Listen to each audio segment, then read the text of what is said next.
Hi there everyone, welcome to the session on production deployment of web application.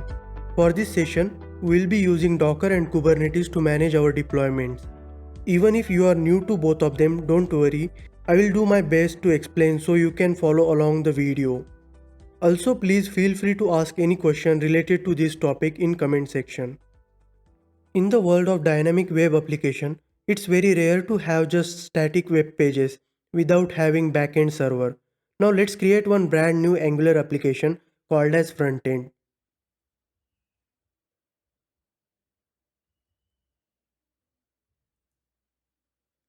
And Spring Boot application called as backend. I will take help from Spring Initializer to initialize the project. So here artifact and name is backend and add dependency of web and click on generate. I will just move fast forward and add a new API to our Spring Boot application called as resource. So whenever we access the URL called as resource, we should get content called as hello web developer and ID as some random generated ID. I have also added some HTML code to our Angular application. It looks something like this: web development toolkit, and there is one button update details. So as soon as I click on this update details, expectation is that it should get message from the server and display it over here along with the ID. You can find GitHub link of the code in the description box. In order to get these details from the server, let me add resource URL to our Angular application. So this is our resource URL, and as soon as we click on the button, it calls update details method, fetch the details from our resource server and assign it to the data. Let's open our development console and click on the update details. As I click on the update details, you can see status as CORS error, which is prohibiting us to use data which we received from the server. So what is this CORS error? If your web and server are running on different hosts, or even they are on the same host but running on the different port, you cannot consume response from the server application because of something called as CORS, that is cross origin resource sharing.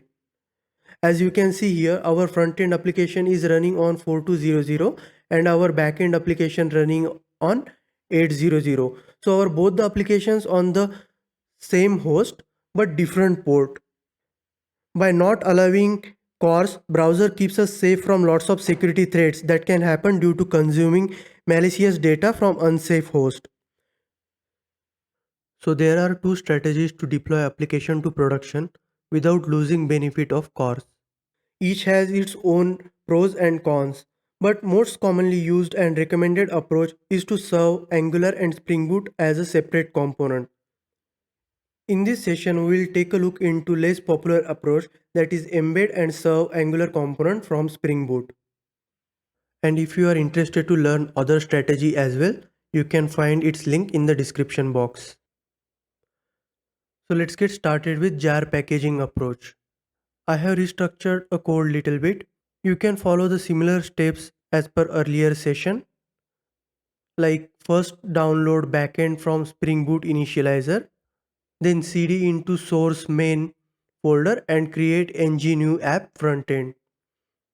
So structure looks like this. Your frontend application should be present inside of source and main folder. After creating structure like that, let's open our component.ts. And as we understood from our previous discussion that cause issue happens if we try to access a resource from different location, that is different host or different port. So let's remove host information from here and save the changes. Then move to pom.xml. And this is how your pom.xml will look like.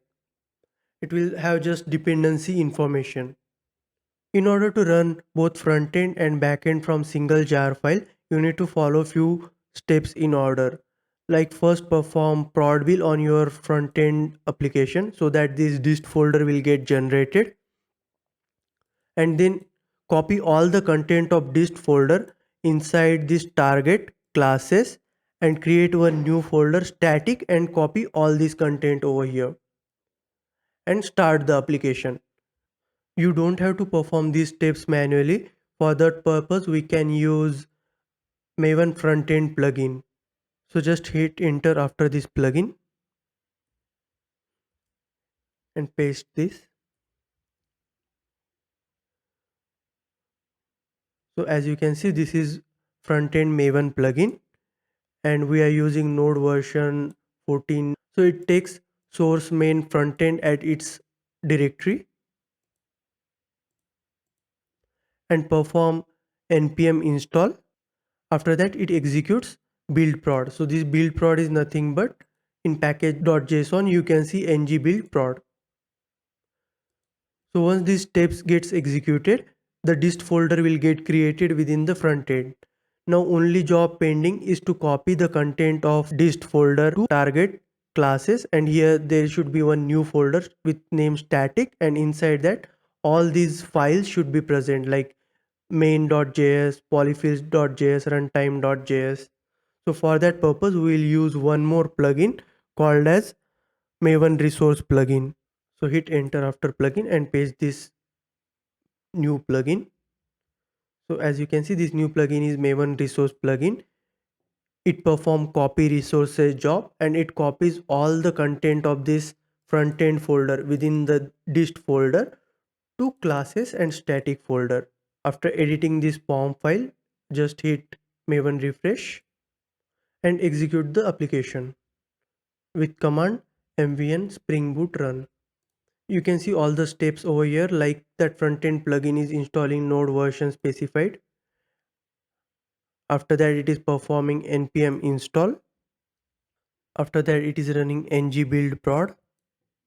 Once this build prod generated all required files, that is main.js, runtime, polyfill.js, then it copied all the resources to target classes static folder and started the application.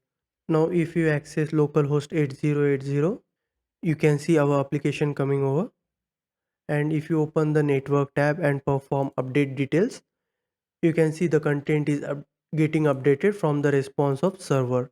And as we can see, cause issue is no more. Instead of that we can see here status as 200. Even if I perform multiple times update details, this id get updated but no more cause issue. Let's start writing docker file for our application. For Docker build, we will not be using the front end and resource plugin which we added earlier. That's why I have added skip flag for both the plugins. Like this is Maven front end plugin.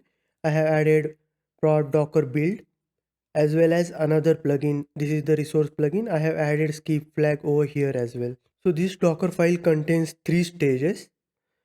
In first stage, we'll create one work directory and copy everything from front end folder. So source main front end. Don't worry about this dist and node modules because we already created one docker ignore file and in that we have ignored this directory. So while performing copy, these unnecessary files such as dist and node modules will not get copied.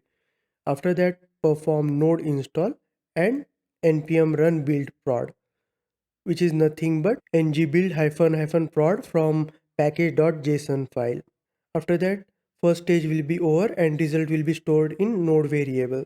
In stage 2, we'll start working on backend application build. So we have created one work directory called as workspace app, copy maven dependencies, copy pom.xml and copy source folder as well. There is one more docker ignore file present for our backend application where we have specifically ignored source main front end node as well as node modules and dist folder, so they will not be part of performing copy. After that we will execute maven install with this flag prod docker build. So what this does is it will skip both the plugins which we have added earlier, that is Maven resource plugin and Maven front end plugin. It creates jar file in the target folder, cd into target dependency and extract that jar file. At stage 3, we access both the variables which we created earlier in order to copy required files, that is node and build. So we perform copy of required files from the jar like boot leaf folder in which all the dependencies are present from pom.xml. After that meta inf and boot inf. Boot inf classes consist of all the compiled classes from our source folder. So we copy that as well. Once we copied all the required dependency for backend application, then we copy all the files present under dist folder to app.static folder. Then provide entry point having class path as applib and main class for our Spring Boot application. We'll move to command prompt to execute docker build. So this is docker build command where we are giving name of the image and name of docker file. Once docker build is successful, you can see generated image using docker image ls command. So as you can see here, repository is backend, tag is latest. For this example, I'm using Google Cloud component called as Google Kubernetes Engine. So in order to push image into Google Cloud registry, I need to tag this image with Google Cloud repository information. So docker tag, this is the existing build and this is the new tag which we want to assign to that image. Again, you can verify with docker image ls command that we got new copy of that image with repository information related to Google Cloud and tag is v1. I can use docker push command to push this image to image registry. Once docker push got successful, you will able to see this image into container registry. This is backend image. So once image started appearing over here, you can write Kubernetes deployment job to deploy this image. So let's move back to our code.